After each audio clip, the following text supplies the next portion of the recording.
Hey everybody, the Oddtrotter here at home giving you the truth yet again, and for the first time it's not going to be in Illinois. We're crossing the river this time over to Missouri, home of Mark Twain, the St. Paul Sandwich, and Prevail. Anyway, this is also from All Me in Your State. I gotta start doing some original ones without using them, but they're a good way to get a few ideas. This is from their undeniable reasons to love Missouri, and some of them are actually valid, which is more than what you'd expect to hear from Illinois. We in Illinois tend to be disdainful towards all of our neighbors. I mean, just ask Wisconsin where the phrase cheesehead comes from. It comes from Illinois. It's because we have to deride all our neighbors, and I'll tell you why we deride all our neighbors. It's because we're jealous. Jealous because they have better stuff than we do, let's be honest. We know we're awful, so we lash out at everybody else. Yet another reason why too much jealousy really is bad for you. Anyway, let's get started, shall we? Number 1, World's Fair food. It's a well-known fact of life that the 1904 St. Louis World's Fair, which was actually called the Louisiana Purchase Expedition, is the place where food was invented. At least food as we know it. I mean, sure, we had bread and rice and meat and cheeses and dairy for thousands of years before this, but only in St. Louis did all the different combinations that we know today come into existence. Unfortunately, the famous claims about so many things that were first offered at the World's Fair are actually not really strong at best. Even the most famous one about ice cream cones being invented at the St. Louis World's Fair, that probably isn't true because there are recipes for ice cream cones that go way back to 1770. Cotton candy is supposed to have gotten its start in St. Louis. No, it didn't. Iced tea is supposed to have gotten its start in St. Louis. It actually got popular because of the St. Louis World's Fair, but it existed well before that. And it makes sense. Can you imagine that with tea being available all around the world, that someone in the hot and humid climes of India or Southeast Asia or the hot deserts of the Americas or even in the Sahara Desert, you'd think they wouldn't want to have something cold to drink and so cool down their tea? Well, of course, in those days, people who had enough money could just import snow from mountains rather than go to a nearest ice house. Now, listen, I understand why you did this. We do it in Illinois. Here in Illinois, Green River soda is considered one of our staples, even though it was invented in Iowa. Now, there's no shame in admitting that you bought into a myth you'd have something to lord over other states. We did it, as I said. And we do it with our pizza. And we do it with our hot dogs. Hot dogs didn't originate in Illinois. Chicago-style hot dogs did, but that's not the same thing. And you have plenty of other things that did originate in Missouri, like Kansas City barbecue, St. Louis barbecue, but we'll get to that a little later. Gooey butter cake, the aforementioned St. Paul sandwich. Who else would decide to put egg foo young on a sandwich? So don't feel bereft because the World's Fair story might not be completely true. You don't need a myth to look good anyway. You're fine as you are. Now, of course, most of these things did become popular as a result of the World's Fair, so Missouri can proudly hold on to that. Dr. Pepper actually first got really popular as a result of the World's Fair, and I think there are some Texans who might be disapproving of that. Texans like to keep things their own for as long as they can, like the original style corn dogs,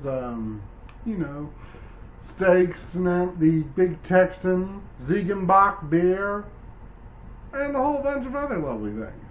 My point is that the legend of food being invented in St. Louis is just that, a legend.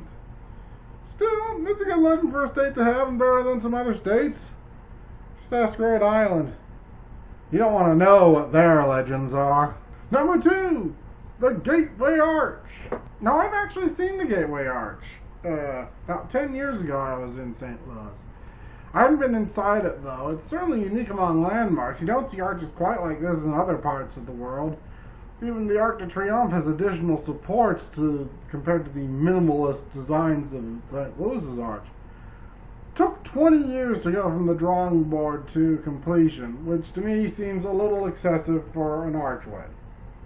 Cost the modern equivalent of $80 million for an arch. I mean, does anybody really stop and think why something so simple could have such a big cost? Really? And you know, an arch that big is just asking for people to fly right inside it. I did that once on a flight simulator when I was at the St. Louis Science Museum. I flew right into the middle of the arch, and a lot of people have wanted to do it. It's right there. It's just beckoning to do it, for people to do it, and that's why the government banned it before the arch was even completed. I mean, how come when something looks fun and becomes fun, it has to be banned? Who cares if flying through an arch is more difficult and dangerous than it looks? If I want to see my plane's wings and propellers torn off by a giant arch, that's my business. Who's the government to say, well, say that it's dangerous and I could crash and die? Still, it is the tallest monument in the Americas, and it does a good job with its purpose, symbolizing St. Louis and the Mississippi River as the gateway to the West. And the West is the stuff of American legends because we already beat the East's imagination to death long ago. I mean, can you possibly imagine legends of the Wild East? No, you couldn't see old-fashioned shootouts in Portsmouth, Virginia, or Waterford, Connecticut. No! You can't even make proper sarsaparilla in those places. And without that and whiskey, and you need both, you can't have the kind of mentality that the West had. Without sarsaparilla, there would be no mesas in the desert Southwest. This is an established geological fact, determined by experts. Anyway, it may surprise you to know that, if you didn't know this already, this uniquely American arch has a uniquely American story. If by American we mean Finnish American, and in a way we do mean American because of that. The actual architect was Eero Saarinen, who was Finnish by birth, and that's part of our American mythos too. People from all around the world bringing their best into the melting pot. So, in conclusion, I need to really go inside this arch one day, and also to see the geyser arch, which I didn't get to see. There's a geyser arch in East St. Louis with water that shoots up to the arch's height of 630 feet. Fortunately, St. Louis does have cool and unusual places like the City Museum and the incredible stuff around Laclade's Landing, but not the Wax Museum. I'm not a big fan of Wax Museums. Number 3! Frozen Custard! Ted Drew's Frozen Custard at that. Now, that's a necessary stop for anyone going down Route 66 or visiting St. Louis because it's something that actually came from St. Louis, unlike most of the fair food. By the way, do you notice that this is the same sort of deal we're having with the likable stuff in Illinois? Everything likable in Illinois seems to be in Chicago. Everything likable in Missouri seems to be in St. Louis or Kansas City. What about the rest of the places? Where's the love for the Ozarks? Anyway, frozen custard is just ice cream with a little more fat, so it's thicker than your normal ice cream, which makes it perfect for concretes. What's a concrete, you may ask? Juice, frozen custard mixed with candy or chocolate. Goes by every name from concretes to blizzards to flurries. We have a place here that calls them winter storms. But Ted Drew's is one of the first places that made this treat popular across the nation and the world. Of course, most places, including here in town, use soft serve ice cream rather than frozen custard, which leads to them being flimsy, thin things that fall out of their cups like water through a sieve. Or at least that's what frozen custard aficionados believe. I've never really had frozen custard myself. There's a few places around here that do sell it, but I don't normally get ice cream or frozen custard when I'm out in the big city doing things. Still, it is one of Missouri's best exports, and if I ever go back that way, I'll be sure to have a concrete, though it could be a while. Because, you know, Route 66 may call me onto it all at once, but it doesn't have any sense of responsibility or consideration for the people that it calls. I mean, it's like a clingy significant other that always wants to be around you, even when you're in the bathroom, doing bathroom things. And it's an expensive date, too. I mean, it always insists on good cars and diamond rings and dinners at the Cheesecake Factory, even when there aren't any about. Number 4! Barbecue! Either way, Kansas City or St. Louis, I'm not picky. Now, they say you can get it in any style, but Kansas City is, of course, best known for 2 things. Luscious baby back ribs drenched in sauce and beef brisket and its delectable cousin of burnt end sandwiches and just piles of burnt ends.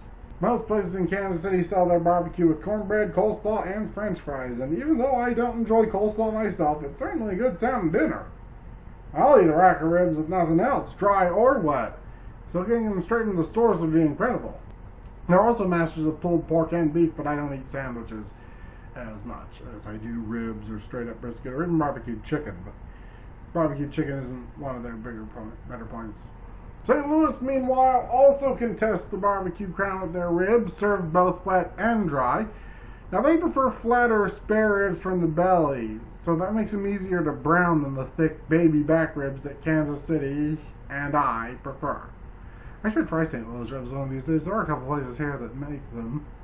These two cities, like so many others, are locked in eternal war over whether Arthur Bryant's is better than Sugar Fire. Now, I will personally volunteer to be the supreme arbiter and decide once and for all which one's better, on one condition. I have to try each of your ribs for free, and I also have to be allowed to visit your restaurants free for a year. Got it? Number 5, bed and breakfasts. I don't know why Missouri in particular gets this distinction. I mean, I know they have plenty of historical cities that would have lovely historical homes that are perfect for B&Bs, like Hannibal, St. Charles, St. Genevieve, and even some of the older neighborhoods in St. Louis, so I suppose that's one of the reasons. No, I'm sorry, but I don't really care for B&Bs. The idea of spending money to stay in another person's house, sleep in their rooms, and eat their breakfast on their schedule does not appeal to me. I mean, how many of you actually enjoy getting up at 7 in the morning? I didn't think so.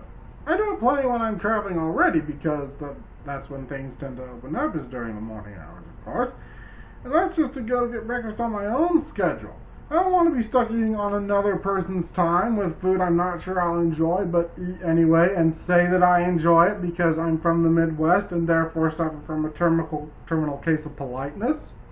Now, granted, I do love historic houses, and they outdo a motel or hotel architecture any day of the week. And B&Bs are usually lower priced, but I like to be comfortable on my trips, and I'm kind of shy and introverted, so I'm not as social as other people. I like to have breakfast when I want to. I want to eat what I want to. I want to sit in my room and eat donuts when I want to. And I like to get back to my motel room without any comments from the B&B owner. If they're the type to converse with you, of course. I don't care for people conversing with me very often, to be honest. So no, I'm not a big fan of B&Bs, even though Missouri really does have some of the best. Missouri also has some of the best caves in America, like Merrimack Caverns, but they weren't on the list at Only in Your State. Even though I actually prefer the spacious caves to B&Bs. They're older for a start. And that's all for now. Next time, in a couple of weeks, we're actually going to go over for a lighthearted laugh in Michigan. Hopefully more of a laugh than this video. If you like these videos or have something you'd like to add, or if you have any requests for any state, city, province, territory, government, whatever, let us know in the comments and I'll respond, if only with a heart.